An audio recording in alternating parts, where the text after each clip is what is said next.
Today I have another unboxing video for you. I got a delivery of some Blu-rays. Hey baby, Flo's with me today. So I have some 70s exploitation and one from the 80s as well. All Blu-ray. It's a small lot, but I'll go ahead and do an unboxing video. Let's get into it.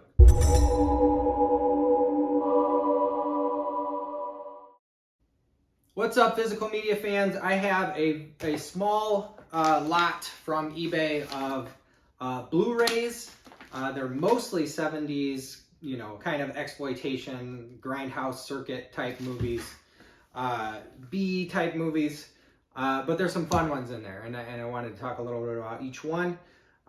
So, without further ado, let's check it out, see what we got. So these will be up in my eBay store. The link is in the description. As soon as I can get them cataloged and photographed and listed, I know that ends up taking me a while sometimes. I'm gonna go ahead and rip this. Maybe not, it's a tough one.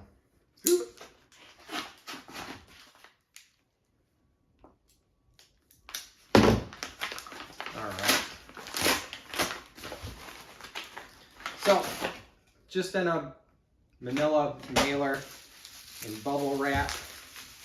I need my, probably don't need, there we go. I like things coming in bubble wrap. It's pretty secure. Cushions things nicely. I send my stuff in bubble wrap often, or bubble wrap mailers. All right, and then it's all in one big plastic bag. Let's see what we got. So first we have Count Yorga Vampire. So Count Yorga Vampire was from the 70s, maybe early 70s, 1970 maybe. The director is Bob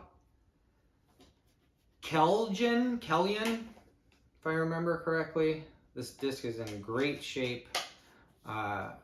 But yeah, it's a, you know, 70s vampire, Technicolor. You know, it doesn't meet, I don't think it meets all of the requirements for, you know, a Grindhouse film, but, you know, I'm sure it was on the Grindhouse circuit. But this is, I was gonna say it's from Screen Factory, but it's not. It's 20th Century Fox MGM Orion. So, Kellyan, K-E-L-L-J-A-N, Kellyan. I'm going to skip this so I can find the next, because I know there are two of the Yorgas. So in this one, Count Yorga Vampire, this is the first one, I believe from, oh, it says 1970. 1970, it is a couple who invites Yorga into their home, like, oh, hey, you're new around town, come on over, and then things go south because he's a vampire. And then Kellyan followed that up a year later with the return of Count Yorga. And as you can see on the cover of this one, the vampire design has fangs all throughout the front teeth, versus the, you know, the canines, the long canines some vampire designs have. In this one, Yorga is called the Death Master. He's hiding out in an orphanage and still killing folks and wreaking havoc. This has punch outs on the UPC, so maybe it was a promo copy. I like the art on the front of this quite a bit. This has an alternate art on the inside. I'm going to show you that. That's kind of cool. So it has an alternate art on the inside. Count Yorga, Return of Count Yorga. But I want to show you this art. It is very strange, very strange. It's got a hand that looks like the Santa Cruz screaming hand. And then it's got a hand with an eyeball in it, maybe like Un Chien Andalou. And then it has like a talon, dragon, bird talon, all under Yorga's head. So that is It's definitely a weird one. But I love it. It's awesome. I love the artwork on that one. And this one is probably also from MGM Fox. I don't think it's a boutique label. Oh no, this is from Scream Factory. So this one's Scream Factory. More boutique-y stuff. Next, Shriek of the Mutilated. I love this artwork as well. I want you to see that up close. Shriek of the Mutilated is a 70s, maybe early 80s movie about some college kids and their professor who go looking for a Yeti. Hijinks ensues, right? It doesn't go as they'd hoped it would. This is a Vinegar Syndrome release, another boutique release, but this artwork is amazing on the cover with that watercolor. And it also has an alternate art on the inside, which is kind of cool. Have those alt versions. Discs are in perfect shape here. The Vinegar Syndrome DVDs are fairly collectible, or Blu-rays, DVDs, whatever they're putting out. So that's cool to have. I don't think I'm going to keep any of these. I'll go ahead and catalog them and list them in my eBay store. This packaging is so nice. So this is Shriek, or Shiver of the Vampires, sorry, not Shriek of the Vampires, by Jean Rollin. Jean Rollin, the French erotic supernatural. He kind of made a name for himself with vampires and showing bare breasts in his movies, like quite a bit of bare breasts and butts. So Jean Rollin, this is 1971. I just got a doorbell. I don't know when that, 1974 was Shriek of the Mutilated, but this case is amazing. I'm gonna answer the door, so I will probably have a skip in this video. I'll be right back. All right, I'm back. I just got another an eBay lot of movies in. Actually, I think it's Nintendo games, so I'll have to look. I'll make another video about that when I open it up. But back to this. This packaging is beautiful. It's so nice. This sturdy cardboard sleeve that it's in, it feels very nice. The artwork is amazing. It looks so good. So this is Jean Rollin's Shiver of the Vampires. It's not on the cover, it is on the spine. It has a really thick book. This is like a whole book with a spine and stuff in it, with some photographs, behind the scenes photographs, pictures of Jean Rollin. Apparently he smoked a pipe, because a couple of those pictures he has a pipe. And then we have the actual movie. And there we have, in French, Le Frisson des Vampires. The Frisson des Vampires. Diabolical Ceremonies. Oh, there's Rollin right there with his pipe. So I guess he was a pipe smoker. I should say that smoking is bad for your health. You should not do it. Lest somebody thinks that's an advertisement for smoking. I am not advertising smoking. I do not endorse it. This is beautiful, beautiful. This is really nice. From Indicator? I don't really know that.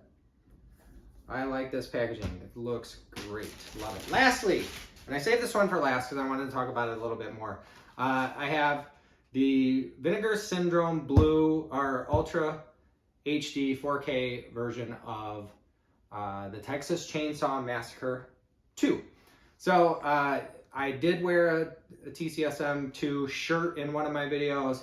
You may have guessed that I like Texas Chainsaw Massacre based on the giant Texas Chainsaw Massacre poster I have behind me. And in my early videos, I had a 1981 Who Will Survive and What Will Be Left of Them poster in that space. Now it's in a different space.